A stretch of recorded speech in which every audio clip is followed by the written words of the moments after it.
Comic-Con is like the Super Bowl. This is the pinnacle. This is the Mecca. If you want to be somewhere and you want people to notice your books and you want to say you're here, there's no other place than Comic-Con. This is where you need to be. You need to be out at conventions, meeting people, meeting publishers, meeting artists, meeting writers, and meeting the fans. It is pretty incredible how much the geek culture has grown in the last 10, 12, 14 years. Hollywood basically is banking on this comic convention to make and break deals for them and create new fans of new shows and new movies. And it's really amazing how mainstream being a geek has become. Look at the top 2 movies so far this year. It's Iron Man and Superman. And Superman's not even good, and it's the number 2 movie of the year. The media has kind of taken a lot of the splash and glamour of Comic-Con, but I can't blame them because their target audience really is here. It seems like everybody in the country between the age of 13 and 45 is here.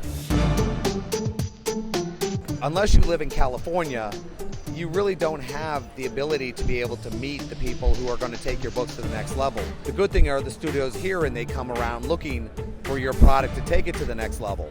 This isn't really a comic book convention anymore. It's more of a universal convention. We're kind of doing a media con and a comic con and a manga con and a cosplay con, a movie festival. It's a lot of fun. It's good.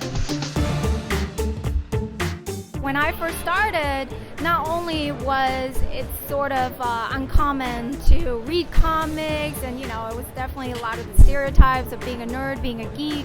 Just 20 years ago, this was looked down upon as some bunch of weird kids that have like a weird hobby. Cosplay was even more of it was a subculture. It really was we were a subgroup in a subculture, and it was a very tightly knit group. Now cosplay has exploded thanks to social media, thanks to the internet.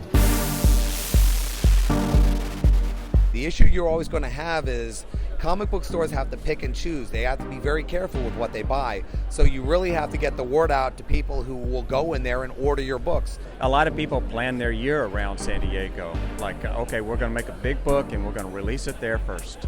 They'll order Marvel and DC bookstores, but for them to order more independent books, like from my publisher and other people, they really need to have subscribers. They just can't take the chance of putting it on the shelf and have nobody buy it because, these are very tough economic times. And these store owners they're fighting to survive.